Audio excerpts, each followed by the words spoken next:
सो पिछले एपिसोड में हमने देखा कि सावन और जू फेंग के बीच का माहौल काफी इंटेंस हो चुका था, पर जू फेंग कोई बेवकूफ व्यक्ति नहीं था, इसलिए उसने सावन पर अटैक करने की जल्दबाजी नहीं की, बल्कि वो अपने सपोर्टर हानियो की ओर देखने लगा। साथ ही जू फेंग ये उम्मीद कर रहा था कि उसका सपोर्टर हानियो उसकी मदद करेगा सावन के खिलाफ लड़ने के लिए। और अगर आपने प्रीवियस एपिसोड को वॉच ना किया हो तो लिंक डिस्क्रिप्शन में मिल जाएगा। तभी जू फेंग फिर से अपनी बातों को कंटिन्यू करते हुए हानियो से कहता है, हानियो तुम्हें बताओ मैंने जो कहा है वो बिल्कुल सही है फिर गलत, क्योंकि इस बात को तुम भी जानते हो कि यहाँ तक हमने पहुँचने में काफी लोगों को सेक्रीफाइस किया है, जिस वजह से इस एंशिएंट बोधी ट्री तक पहुँचने के लिए हमारे कई सारे लोग मारे गए। और इस जगह पे पहुँचने के बाद ये सावन हमें धोखा देकर सारे रेयर चीज को अपने पास रखना चाहता है। क्या तुम सचमुच सावन के हाथों में सभी बोधी सीट को जाने दोगे? जबकि जू फेंग की बातों को सुनने के बाद हानियो भी इसके बारे में सोचने लगा। और इस जगह पे हानियो को जू फेंग की बातें बिल्कुल सही लग रही थी, क्योंकि यहाँ तक पहुँचने के लिए सचमुच उन्होंने काफी मेहनत किया था। और इस जगह पर आकर हार मान लेना सचमुच काफी शर्मिंदगी की बात थी। ये सब सोचते हुए हानियो का एक्सप्रेशन भी धीरे धीरे करके चेंज होने लगा, क्योंकि इस बार हानियो अपने गुस्से को बिल्कुल भी कंट्रोल नहीं कर पा रहा था, जिस वजह से हानियो की बॉडी के अंदर से किलिंग इंटेंट निकलने लगी। लेकिन किसी तरह से हानियो अपने गुस्से को सप्रेस करते हुए सावन से कहा, हम सभी ग्रुप के लिए अच्छा हो कि हमसे फाइट ना करें और इस मैटर को शांति से सोल्व करना चाहिए। और इस मामले को शांति से सोल्व करने के लिए तुम हम दोनों ग्रुप को टोटल 8 बोधी सीट दे दो। इसके बाद मेरा हान क्लैन और फिनिक्स ट्राइब हम दोनों आपस में देख लेंगे और इस तरह से ये मैटर बिना लड़ाई सोल्व हो जाएगा। ये सुनने के बाद उस जगह पे मौजूद सभी लोग सावन की ओर देखने लगे। साथ ही वो सभी काफी एक्साइटेड होकर ये जानने की कोशिश कर रहे थे कि सावन का डिसीजन क्या होगा। सिंसे प्रोग्राम में सावन को देखते हैं और सावन के सामने टोटल 11 बोधी सीट मौजूद थे। उन्हें 11 बोधी सीट को देखते हुए सावन ने अपने मन में कहा, अगर मैंने इन्हें 11 में से 8 बोधी सीट को इन्हें दे भी दिया जाए तब भी मेरा इसमें फायदा होगा। पर ये एंशिएंट बोधी ट्री काफी रेयर है, साथ ही साथ जो भी व्यक्ति इसके साथ कल्टीवेशन करे तो उसके 2 सिंग लेवल तक पहुंचने के चांसेस काफी इंक्रीज हो जाती है। और साउंड की सभी बातें काफी अच्छे से मालूम थी।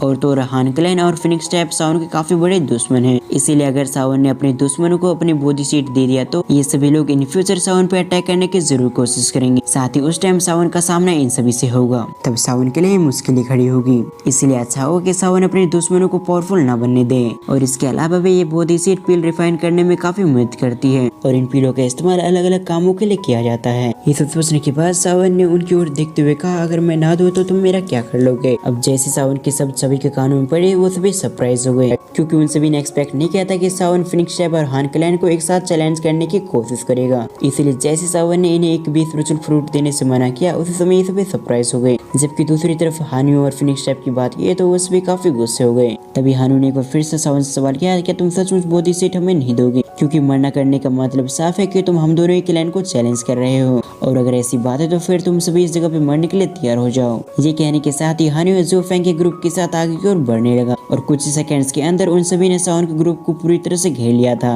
साथ ही इस जगह पर लोग की बात ये तो हान क्लैन और फिनिक्स टाइप के लोग को मिलाकर इस जगह पर काफी सारे लोग थे, जबकि सावन की टीम में काफी कम ही लोग थे। लेकिन इसके बावजूद सावन का ग्रुप बिना किसी परेशानी के उन लोग की ओर देखने लगा। जबकि उन सभी की बात ये तो उन्होंने सावन के ग्रुप को घेरने के साथ ही अपने दुईक्यू को एक्टिवेट कर लिया था। और दुईक्यू को एक्टिवेट करने का साफ मतलब था कि वो सभी सावन के ग्रुप को डराना चाहते थे, लेकिन एक भी एक्सपर्ट सावन के ग्रुप को नहीं डरा पाया। दूसरी तरफ हम यूरोन और गुचेंग को देखते हैं, जो ये देखने के साथ ही काफी गुस्सा हो चुके थे और अगले पल उन सभी ने लड़ने के लिए अपने दुईक्यू को एक्टिवेट कर लिया। और इससे पहले सचमुच इन ग्रुप के बीच फाइट शुरू होती उससे पहले गुचेंग ने आगे बढ़ते हुए हानियो से कहा, क्या तुम सचमुच गु क्लैन और हान क्लैन के बीच में फाइट करना चाहते हो? क्योंकि तुम्हारे अटैक करने का साफ मतलब है कि तुम हमारे गु क्लैन से पंगा लेना चाहते हो और इसका अंजाम बिल्कुल भी सैंपल नहीं होगा। इसलिए तुम्हें एक बार फिर से सोच लेना चाहिए, कहीं तुम्हारी इस गलती की वजह से गु क्लैन और हान क्लैन के बीच फिर से फाइट शुरू ना हो जाए। जबकि गुचेंग की बातों को सुनने के बाद हानियो के चेहरे पे कोल्ड स्माइल आ गई। तभी हानियो गुचेंग की बातों का रिप्लाई करते हुए कहता है, मेरा हान क्लैन कभी भी तुम्हारे गु क्लैन से नहीं डरा है और ना ही इन फ्यूचर मेरा हान क्लैन तुम्हारे गु क्लैन से कभी डरेगा। हमारा हान क्लैन गु क्लैन के खिलाफ इसलिए एक्शन नहीं ले रहा क्योंकि हम कुछ समय तुम्हें देना चाहते हैं, ताकि जिस समय का इस्तेमाल करते हुए तुम सभी एंजॉय कर सको।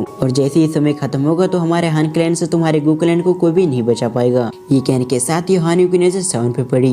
तभी हानियो ने सावन से कहा कि तुम्हारा नाम हमारे क्लैन में काफी चर्चे में है, क्योंकि तुमने हमारे टियानजुन को मार दिया है। मैंने फाइट शुरू होने से पहले टियानजुन को समझाया था कि वो सभी अपनी ताकत का इस्तेमाल करते हुए तुम्हें 1 सेकंड में खत्म कर दे, लेकिन वो सभी टियानजुन काफी एरोगेंट थे जिन्होंने मेरी बातें नहीं सुनी और अकेले तुम्हें मारने के लिए आ गए और तुमने एक एक करके उन सभी टियानजुन को खत्म कर दिया। पर आज मैं उन टियानजुन की तरह कोई भी मिस्टेक नहीं करूंगा और आज मैं तुम्हें पूरी तरह से खत्म कर दूंगा। ये कहने के साथ ही हानु ने अपने द्विको को एक्टिवेट करना शुरू कर दिया और जैसे जैसे हानु की टेरिफाइंग द्विकी सभी की बॉडी से टच हो रही तो सभी महसूस कर पा रहे थे कि सभी काफी पावरफुल हैं। जबकि दूसरी तरफ यूनोर और बाकी सभी ये देखने के साथ ही सीरियस हो गए क्योंकि यूनोर को इन्फॉर्मेशन के थ्रू पता चला था कि हानु की स्ट्रेंथ हान क्लैन के यंग जनरेशन में टॉप 3 के अंदर आती है और अगर सचमुच ये इन्फॉर्मेशन सही है तो फिर हानु से लड़ने में उन सभी को प्रॉब्लम होगा। फिर सीन शिफ्ट कर हम हानु को देखते हैं जो साउन की ओर देखते हुए कहता है इस साउन को मुझ पर छोड़ दो, जबकि मेरे ग्रुप के और जू फेंग अपने ग्रुप के साथ सभी लोग को संभालेगा। ये सुनने के बाद जू फेंग कहता है वैसे मैं सावन से खुद लड़ना चाहता था,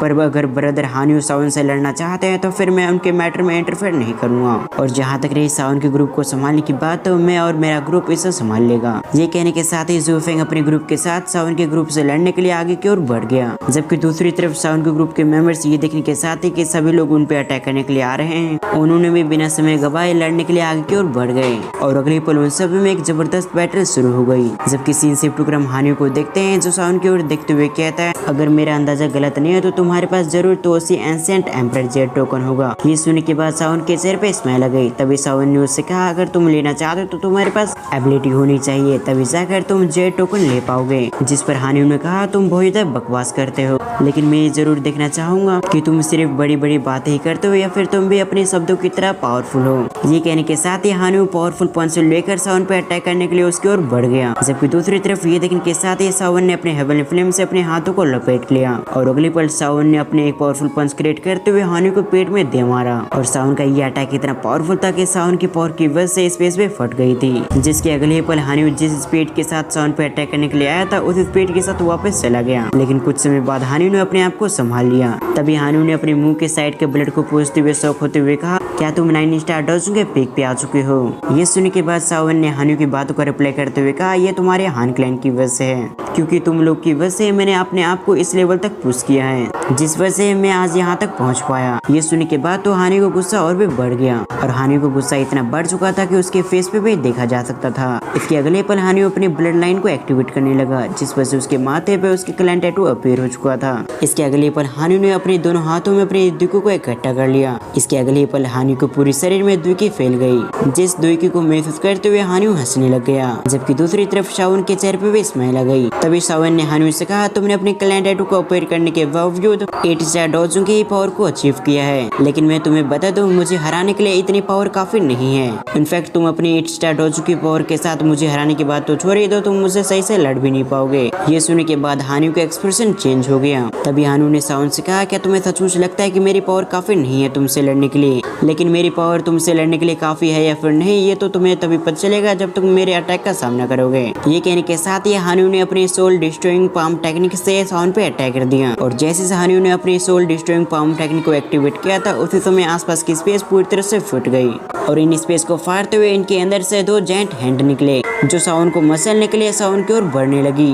तभी उन दोनों जायंट हैंड ने सावन को अपने अंदर कैप्चर कर लिया, जो देखते हुए हानु के चेहरे पे स्माइल आ चुकी थी। तभी हानु ने सावन से कहा कि अब तुम अपने मौत से कुछ कदम दूर हो, उसके बाद तुम्हारा चैप्टर हमेशा हमेशा के लिए क्लोज हो जाएगा। जबकि सावन की साइड हम सावन को देखते हैं उस जायंट हैंड के बीच में जो अभी भी उसके अंदर फंसा हुआ था और सावन ने उन दोनों जायंट हैंड को काफी आसानी से रोक रखा था। और जैसे हानु ने अपने कहना खत्म किया उसी समय सावन ने कहा कि मैंने तुमसे पहले बताया था कि ये तुम्हारी पावर मुझे हराने के लिए काफी नहीं है। ये कहने के साथ ही सावन ने एक पावरफुल अटैक किया जिस वजह से वो दोनों ही पाम अटैक एक ही बार में डिस्ट्रॉय हो गए, जो देखकर तो हानु सरप्राइज हो गया। पर इससे पहले वो कुछ करता उससे पहले सावन ने अपनी 3000 लाइटिंग मूवमेंट टेक्निक का इस्तेमाल करते हुए पलक झपकते हानु के ऊपर आ गया और अगले पल सावन ने अपने हेवनली फ्लेम से बने हुए पाम अटैक को रेडी कर लिया, जिससे सीधे सावन ने हानु पे अटैक कर दिया। और इन चीजों को सावन ने इतना फास्ट किया था कि हानु को कुछ भी सोचने समझने का मौका नहीं मिला और जब तक हानु को कुछ समझ में आया तब तक उसने अपने आप को जमीन में लेटा पाया, जबकि अब तक सावन के ग्रुप ने भी बाकी लोग को हरा दिया था। और इससे पहले कि सावन कुछ आगे एक्शन लेता उससे पहले उसने कुछ महसूस किया। तभी सावन ने कहा ये स्पेस बहुत जल्दी डिस्ट्रॉय होने वाली है और इसी के साथ हमारा ये पार्ट यहीं पर एंड होता है।